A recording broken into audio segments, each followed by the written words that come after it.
Τέταρτο, αυτό που είπε και πριν, ρώτησε και η συντρόφισσα, γιατί δεν έχουμε φτηνό ρεύμα. Δεν έχουμε φτηνό ρεύμα γιατί το ρεύμα περνάει μέσα από το χρηματιστήριο ενέργειας. Άρα, το καλοκαίρι, από την άνοιξη το καλοκαίρι, που όλα τα διάφοροι αρθρογράφοι δεξί λένε τώρα ήρθε η στιγμή, το ρεύμα είναι 80%, 100% του καλοκαίρι είναι από τις ΑΠΕ. Γιατί δεν φτηνέ. Περνάει μέσα από το χρηματιστήριο και δεν πρόκειται να πέσει. Δεν πρόκειται να πέσει κάτω από κάτω. Γιατί τώρα έχουμε τον πόλεμο στην Ουκρανία. Γιατί μεθαύριο μπορεί η Βουλγαρία να έχει κάτι. Και μέσα σε αυτό το χρηματιστήριο η τιμή το κάνουν για να διατηρούν την τιμή ψηλά. Άρα τι θέλουμε, κατάργηση.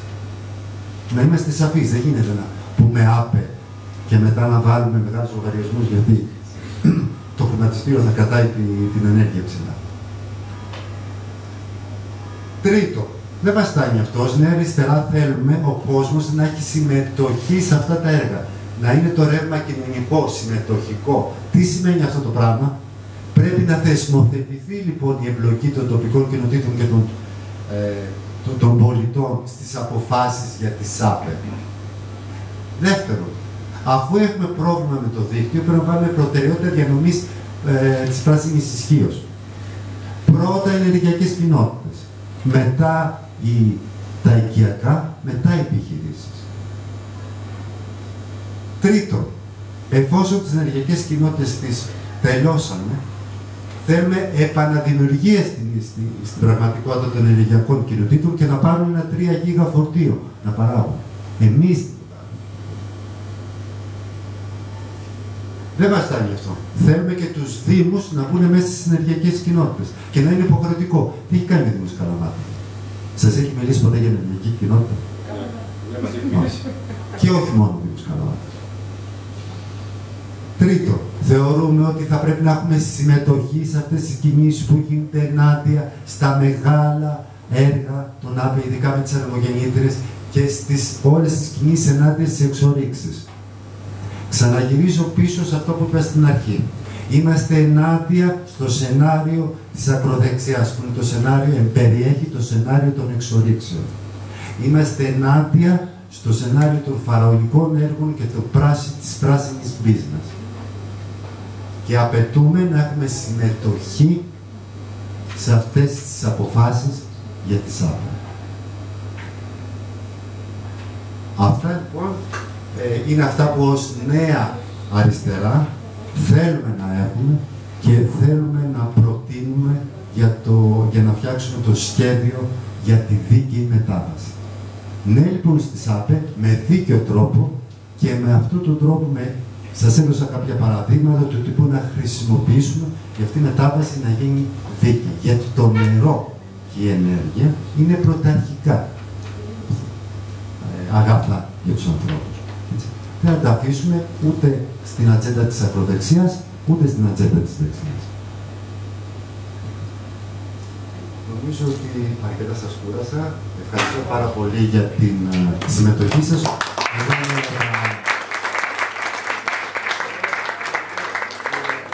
Επίσης, θα ήθελα να ευχαριστήσω τις συντρόφισσες και υποψήφιες για την Ευρωβουλή και τους εύχομαι το καλύτερο. Το σύντροφο τον Μάκη το Λεβέντη που δεν με ήξερε προσωπικά και δέχτηκε να κάνουμε αυτή τη συζήτηση, και το φίλο και σύντροφο τον Γιώργο τον Κόνη που κατάφερε να με βοήθησε και ήταν συμπαραστάτης σε όλη αυτή την προσπάθεια. Είναι μια άλλη εκδήλωση αυτή, γιατί είναι μια εκδήλωση που ξεκινάει στη Νέα Αριστερά από κάτω και αγκαλιάζει τους απάνω. Έτσι τα θέλουμε τα πράγματα, αυτή είναι η Νέα Αριστερά. Θέλουμε να μας έρχονται πράγματα από πάνω κάτω και θέλουμε και από κάτω να πηγαίνουν πάνω. Ευχαριστώ πολύ.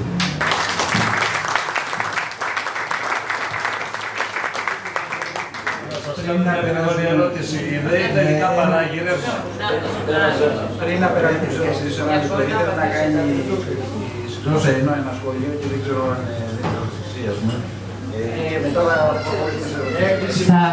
Έκκληση, μείνετε κοντά στο μικρόφωνο, έκκληση. Όχι, δεν έχει κλείσει. Έκκληση λέω, παράκληση. Μείνετε κοντά στο μικρόφωνο όλοι οι ομιλητές. Αν μπορώ να πω κάποια πράγματα που ενδεχομένως μπορεί να απαντήσουν κάποιες ερωτήσεις που ενδεχομένως να τεθούν. Αρχικά να πω ότι το μεγάλο ζήτημα είναι ότι η κυβέρνηση της Νέας Δημοκρατίας έχει δυσφημίσει την πράσινη μετάβαση. Αυτό είναι γεγονός. Είναι πραγματικότητα ότι όντως δεν υπάρχει ειδικό χωροταξικό σχέδιο για τις ανανεώσιμες πηγές ενέργειας. Όπως είπε ο Μένης, θα έπρεπε αυτό να έχει κατατεθεί ακόμη και με την καθυστέρηση της κυβέρνησης τον Απρίλιο που έχει περάσει. Έχουμε Μάιο. Αυτό όμως, και επίσης προφανώς ότι δεν θέλει ενεργειακές κοινότητες και δεν θέλει τον εκδημοκρατισμό του τρόπου παραγωγής ενέργειας. Γιατί κάνουν οι ΑΠΕ? Αυτό είναι πολύ σημαντικό, νομίζω, να το θυμόμαστε, να μην το ξεχνάμε, ότι η ΑΠΕ ήταν μια τομή τεχνολογικά. Τι επέτρεψε? Ενώ πριν από τις ΑΠΕ η παραγωγή ενέργειας γινόταν μόνο κεντρικά από πολύ μεγάλους σταθμούς, βλέπε λιγνητικούς, ξαφνικά έγινε δυνατή αποκεντρωμένη παραγωγή. Και αυτό είναι και το κλειδί που επιτρέπει, αν υπάρχουν ενεργειακές κοινότητες σε όλους τους δήμους, όπως λέει η πρόταση της Νέας Αριστεράς, σε όλους τους δήμους της χώρας, που θα μπορούσαν να είχαν χρηματοδοτηθεί και από το Ταμείο Ανάκαμψης, να εκδημοκρατιστεί πραγματικά ο τρόπος παραγωγής καθαρής ενέργειας. Δυστυχώς αυτά δεν συμβαίνουν, όμως δεν πρέπει να ξεχνάμε. Εγώ επέστρεψα, ήμουν την προηγούμενη εβδομάδα στη Δυτική Μακεδονία. Έκανα περιοδία εκεί, στην Κοζάνη, στη Φλόρινα, στην Πτολεμαΐδα, στο Αμύντεο. Είναι αυτές οι περιοχές, όπως και η Μεγαλόπολη, που σήκωσαν το βάρος της ηλεκτροπαραγωγής όταν δεν είχαμε ΑΠΕ. Εκεί, επειδή δεν είχα πάει και εγώ δεν είχα επισκεφτεί αυτές τις περιοχές, αλλά όλο διάβαζα και ασχολούμαι με αυτές τις περιοχές, είδα την απόλυτη καταστροφή. Ναι, μεν, οποιαδήποτε παρέμβαση, ο πολιτισμός με έναν τρόπο έχει ως αποτέλεσμα, έχει αρνητικές περιβαλλοντικές επιπτώσεις, και ο λιγνίτης, η παραγωγή λιγνίτη δεν σημαίνει ότι επειδή συμβαίνει μακριά μας, ας πούμε κάπου στη Δυτική Μακεδονία, δεν έχει περιβαλλοντικές επιπτώσεις. Είδα χωριό, την Αχλάδα, η οποία έχει λιγνητικά πεδία ανοιχτά, να είναι στην ουσία να είναι στον αέρα με το χωριό. Είναι σκαμμένο όλο. Είναι απόκοσμη η εικόνα αυτή. Και θέλω να την έχουμε, γιατί πολλές φορές όλοι λέμε, ας πούμε, δεν θέλουμε αιωλικά. Ναι, αλλά κάτι πρέπει να γίνει. Δηλαδή, θέλουμε λιγνίτη, θέλουμε αυτή την καταστροφή. Και επίσης, να ξεκαθαρίσω αυτό το μύθο, ο λιγνίτης δεν είναι φτηνός. Όποιος λέει ότι η λιγνητική παραγωγή είναι φτηνή, απλά αντεπλάνει εχθρά. Διότι μόνο και μόνο το κόστος δωρήτων είναι πολύ υψηλό. Δεν μπορούμε να μένουμε σε αυτό. Οι ΑΠΕ είναι φθηνές. Οι ΑΠΕς, όσο έχουν μειωθεί τους τελευταίους μήνες οι λογαριασμοί, αν έχετε δει, σε σχέση βέβαια με την έκρηξη που είχαμε και λόγω της σύραξης στην Ουκρανία, ένας από τους λόγους είναι ότι έχουν μεγάλο ποσοστό στο ενεργειακό μείγμα. Οι ΑΠΕ ρίχνουν τις τιμές. Εμείς λέμε φυσικά ότι θα πρέπει το 25% όποιων αδειών, όποιων έργων νέων υπάρχουν, να είναι αυτοπαραγωγή. Δηλαδή, για παράδειγμα, εγώ που έχω φωτοβολταϊκό στη στέγη μου, ή ενεργειακές κοινότητες, κοινά έργα δηλαδή δήμων και πολιτών. Αλλά προς Θεού, μην πάμε ενάντια στις ΑΠΕ. Θέλω να το τονίζω αυτό. Όσον αφορά και το ποιο μείγμα είναι το σωστό, γιατί είναι μια πολύ μεγάλη κουβέντα. Βεβαίως η Σκανδιναβία έχει βιομάζα, γιατί έχει και αυτό το τρομερό δάσος. Η Δανία όμως έχει πάρα πολλά αιωλικά και η Δανία έχει κάτι άλλο πολύ ενδιαφέρον, ότι η τεχνολογία, η ανάπτυξη των αιωλικών στη Δανία συνδέθηκε με τους αγρότες. Και αυτό είναι, ας πούμε, κάτι πάρα πολύ ωραίο. Δηλαδή ήταν οι αγρότες οι οποίοι έσπρωξαν, ας πούμε, την ανάπτυξη των αιωλικών. Τα πράγματα δηλαδή, επειδή είμαστε σε αυτή τη χώρα και με αυτή την κυβέρνηση γίνονται λάθος, δεν σημαίνει ότι είναι λάθος επί της αρχής. Το θέμα είναι πώς τα κάνουμε, πώς διαχέονται τα ωφέλη των ΑΠΕ, όπως το υπονόησε νομίζω ή το είπες και ξεκάθαρα, αλλά προς Θεού δεν φταίνε οι ΑΠΕ. Όσον αφορά οι ενεργειακές κοινότητες, είναι ο γνωστός νόμος 4513, θέλω να το πω αυτό, οφείλω να το πω, είναι ο νόμος Σταθάκη, ήταν πρωτοπορία. Ο Γιώργος Σταθάκης, έχω την τιμή να είμαι στο ίδιο ψηφοδέλτιο με τον Γιώργο Σταθάκη, ήταν δικός του νόμος, αυτός ήταν υπουργός περιβάλλοντος και ενέργειας, ήταν πρωτοπορία στην Ευρώπη αυτός ο νόμος, είχε κάποια προβλήματα, άλλη κουβέντα. Λοιπόν, το είπα αυτό. Όσον αφορά τον ηλεκτρικό χώρο, υπάρχει χωρισμός, υπάρχει πρόβλημα. Θα ήθελα να πω το εξής. Ο ηλεκτρικός χώρος το θεωρώ ότι πρέπει να τον βλέπουμε ως ένα κοινόχρηστο αγαθό που έχουμε όλη πρόσβαση. Αυτό, ας πούμε, επίσης, και γιατί συνεχίζει να δυσφημίζει την πράσινη μετάβαση, γιατί η Νέα Δημοκρατία έχει μετατρέψει την προτεραιότητα σύνδεση στο δίκτυο, την επιλογή ποιος θα συνδεθεί στο δίκτυο, επί της ουσίας ερουσφέτη. Βγάζει υπουργική απόφαση ο τότε υπουργός ο Σκρέκας τις 12 Αυγούστου του 2012 και λέει δεν θα συνδεθούν αυτά τα έργα που περίμεναν, ήταν στη σειρά προτεραιότητας που υπήρχε χρονικά, θα συνδεθούν της κατηγορία Α, μεγάλα έργα τέλος πάντων. Και αυτό όμως εμείς πρέπει να το λέμε ότι, και να το γνωρίζουμε ότι η προτεραιότητα το δίκτυο είναι κοινόχρηστο. Το έχουμε πληρώσει εξάλλου όλοι και το πληρώνουμε και μέσω των χρεώσεων ΔΔΕ και ΑΔΜΙΕ. Και ένα τελευταίο, όσον αφορά το κόστος της πράσινης μετάβασης, θα μπορούσε ενδεχομένως να ανοίξει στην Ευρώπη μια κουβέντα, όπως είχαμε το Ταμείο Ανάκαμψης, για να ξεπεράσουμε τον COVID, γιατί μιλάμε για την κλιματική κρίση, μιλάμε πάλι για κρίση, ενδεχομένως θα μπορούσαμε να συζητήσουμε για κοινό δανεισμό και κοινή χρηματοδότηση από την Ευρώπη για να αντιμετωπίσουμε αυτή την πρόκληση. Αλλά αυτό προϋποθέτει μια ισχυρή Ευρώπη και μια Ευρώπη των λαών και της συνεργασίας και των συνεργασιών και όχι της δεξιάς και της ακροδεξιάς και των εθνικισμών που κλείνεται. Σε αυτή την κατεύθυνση θα μπορούσαν να βρεθούν λύσεις. Και ένα τελευταίο, συγγνώμη να σας κουράζω, για το χρηματιστήριο ενέργειας. Θα ήθελα να το πω αυτό γιατί αρχικά έχω ασχοληθεί λίγο παραπάνω με το χρηματιστήριο ενέργειας και αρθρογραφώ γι' αυτό. Υπάρχει έτσι κι αλλιώς μια κριτική αυτή τη στιγμή στην Ευρώπη, έχει γίνει μάλλον μετά την σύγκρουση και στην Ουκρανία και την ενεργειακή κρίση.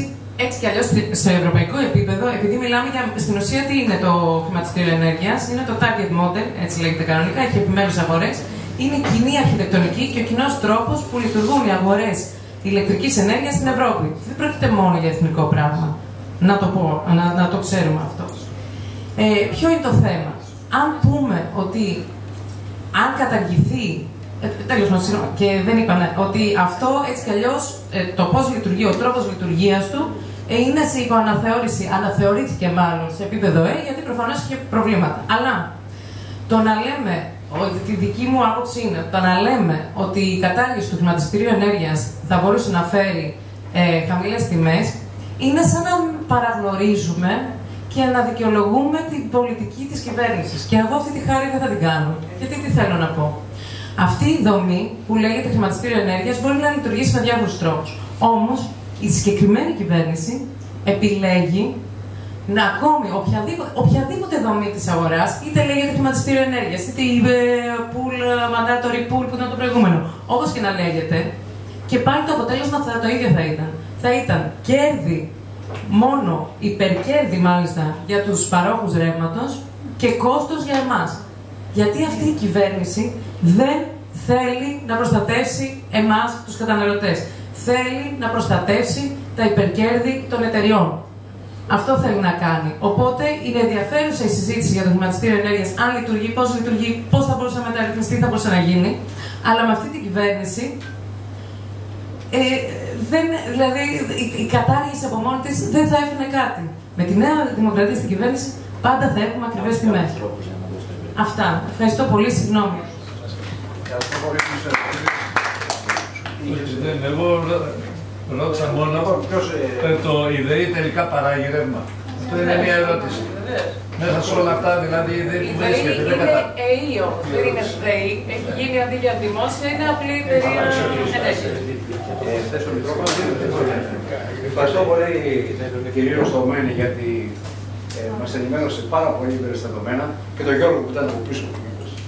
Εγώ θέλω να προσθέσω το εξής, ότι αν έχετε αντιληφθεί η νέα περιφερειακή αρχή τα πρώτα της θέματα που έχει βάλει στο Περιφερειακό Συμβούλιο είναι μια βιομηχανία μελετών περιβαλλοντικών επιπτώσεων για τέτοια έργα. Δηλαδή εμείς τώρα μιλάμε πώς θα διαμορφώσουμε κάποιο πλαίσιο και αυτοί δουλεύουν.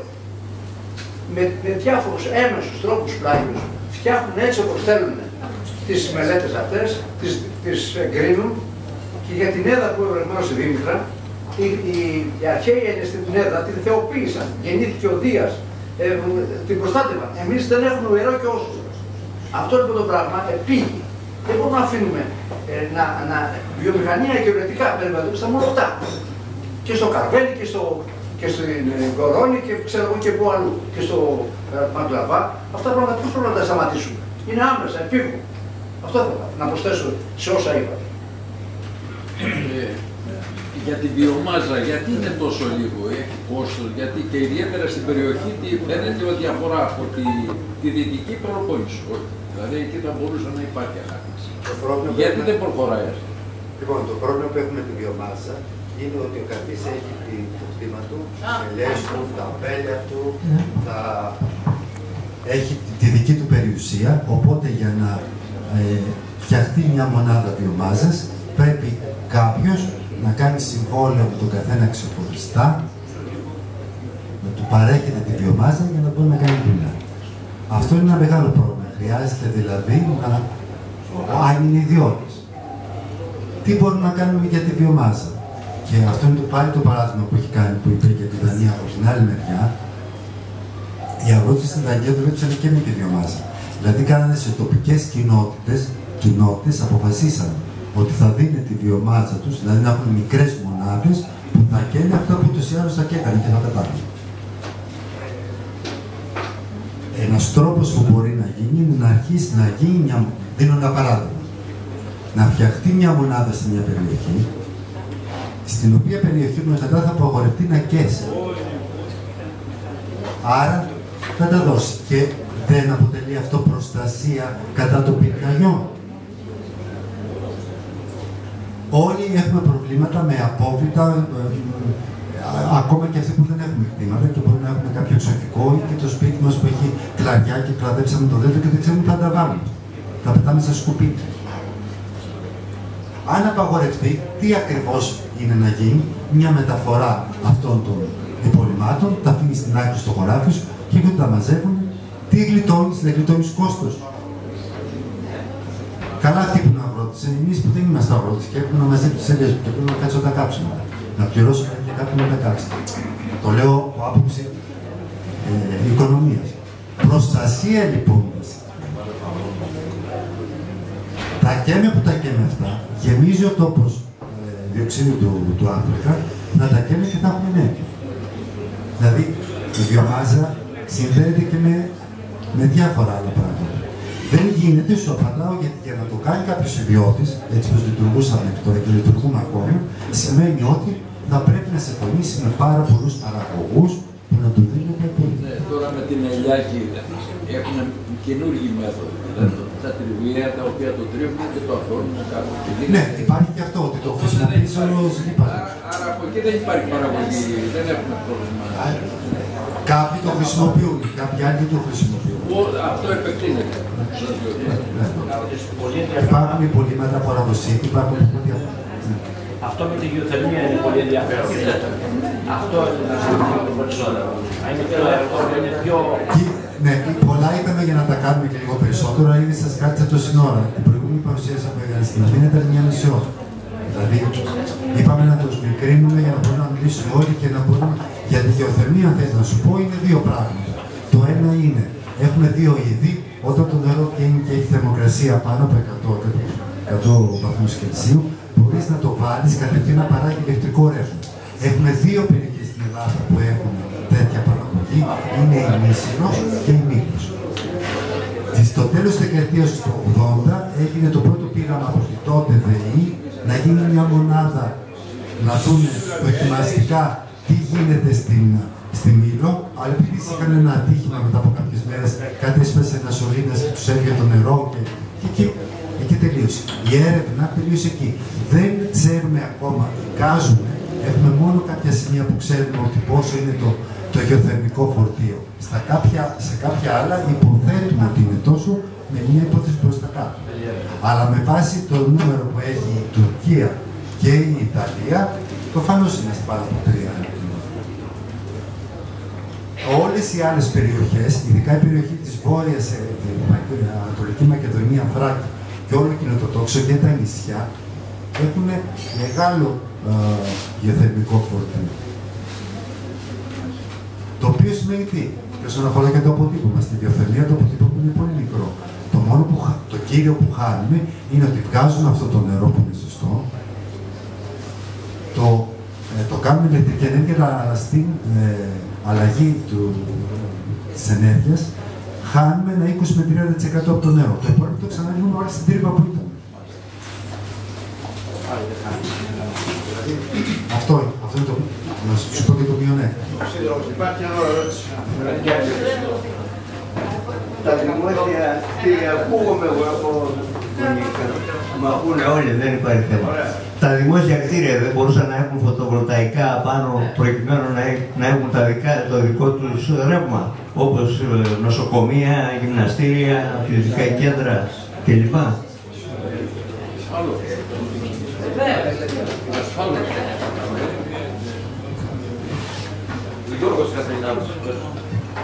Προφανώς και θα μπορούσαν, αλλά αυτό σημαίνει ότι θα πρέπει να γίνει μια χρηματοδότηση να το κάνουμε. Έτσι.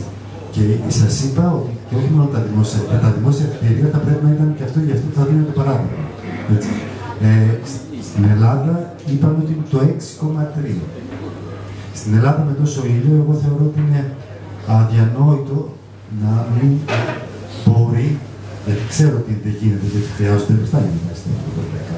Έχει πέσει τη τιμή του, αλλά χρειάζεται λεφτά. Είναι αδιανόητο όμως να μην έχουμε μεγάλη παραγωγή από οικιακά φωτοβολταϊκά. Είναι... στο νοσοκομείο Καλαμάτας σε ψάχνει. Δεν ξέρεις. Λοιπόν, είδα μια διαφορά στις τοποθετήσεις για το χρηματιστήριο ενέργειας. Αυτό είναι θετικό.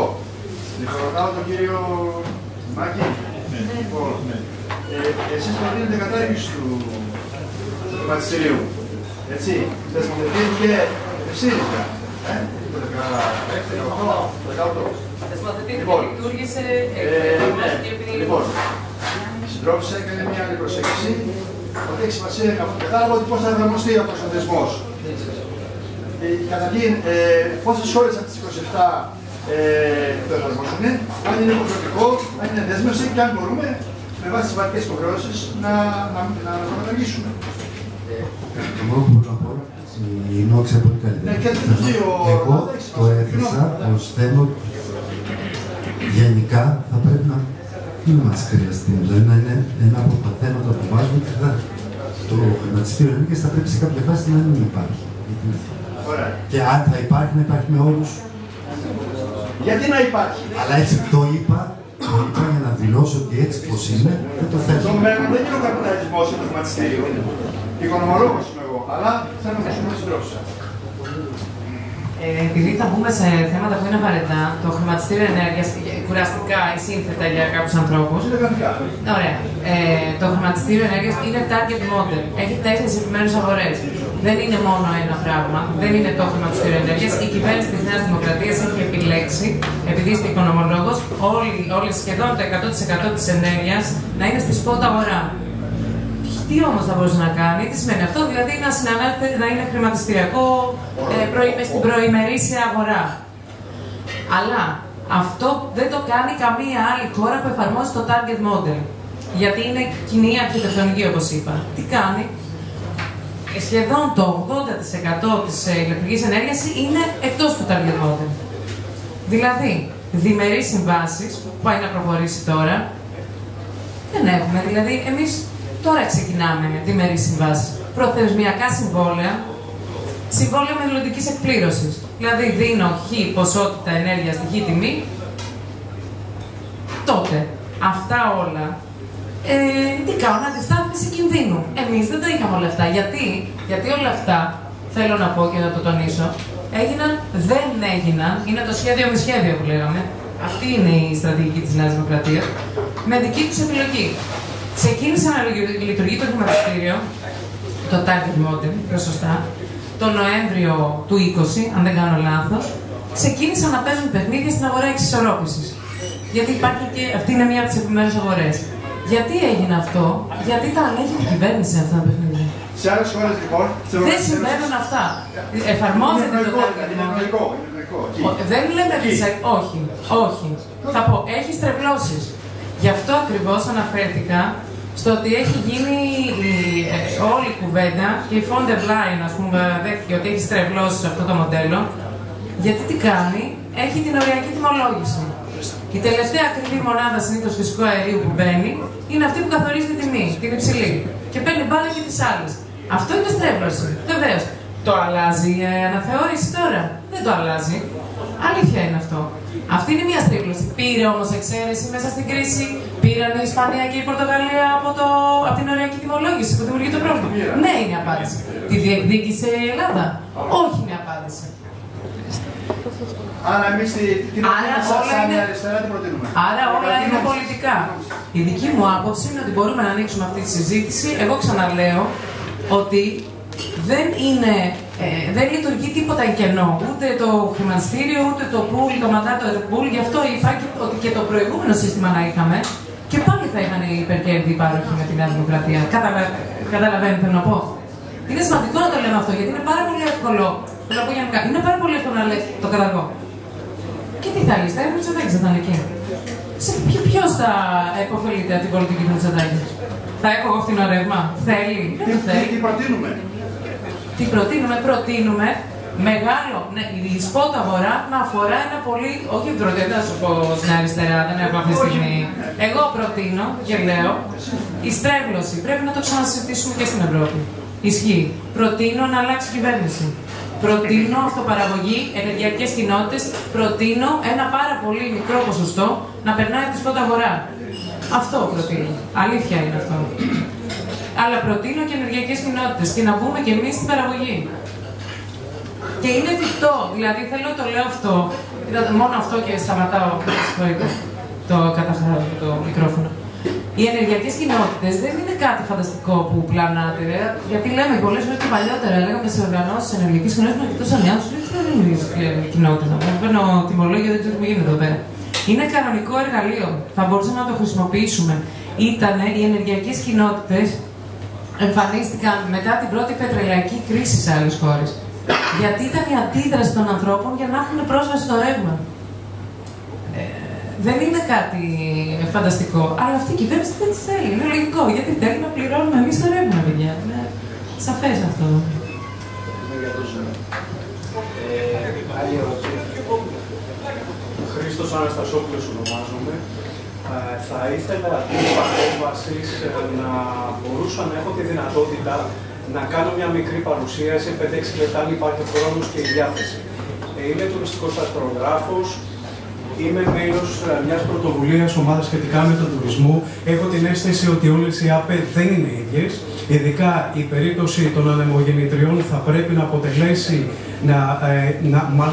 να το δούμε πολύ πιο σοβαρά για το θέμα της ανάπτυξής τους. Δεν είναι το ίδιο. Εγώ θεωρώ ότι πρέπει να περιοριστεί στο ελάχιστο, για να μην πω να φύγει από τη μέση εντελώς. Αλλά για να το δείξω, καταλαβαίνω την αντίδραση, αλλά για να το δείξω πρέπει να μιλήσουμε με επιχειρήματα. Δεν έχω τη δυνατότητα να μιλήσω παρά μόνο να κάνω παρουσίαση. Αν δεν υπάρχει διάθεση και χρόνος, το καταλαβαίνω, αλλά τα στοιχεία παγκοσμίως δείχνουν ότι οι ανεμογεννήτριες πρέπει να περιοριστούν. Το κόστος-όφελος σε σχέση με την ανάπτυξή τους μας οδηγεί στη λογική το ότι δεν είναι συμφέρουσα επιλογή. Μιλήσαμε για καλύτερες επιλογές όπως η βιομάζα, μιλήσαμε για την περίπτωση των φωτοβολταϊκών που τουλάχιστον ταιριάζει απόλυτα με την Ελλάδα και είναι περισσότερο φιλική εν τέλει. Και μιλήσαμε και για την περίπτωση της γεωθερμίας. Δεν ξέρω, εσείς θα μου πείτε ό,τι θέλετε. Αν όχι, αν δεν υπάρχει ο χρόνος, θα ήθελα να το δούμε πολύ σοβαρά και σε σχέση με την επίπτωση που έχει στον τουρισμό.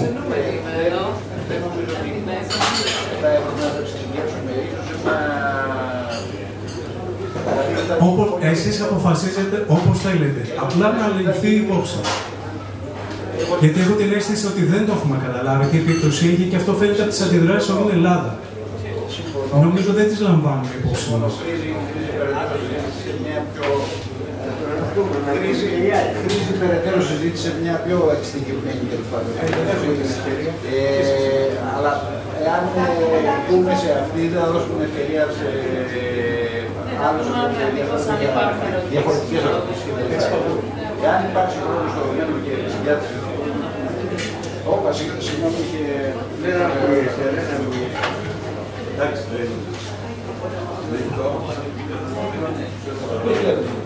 καταρχήν μια παρατήρηση. Είναι γεγονός ότι επί Υπουργείου Σταθάκη και θεσμοθετήθηκαν οι ενεργειακές κοινότητες.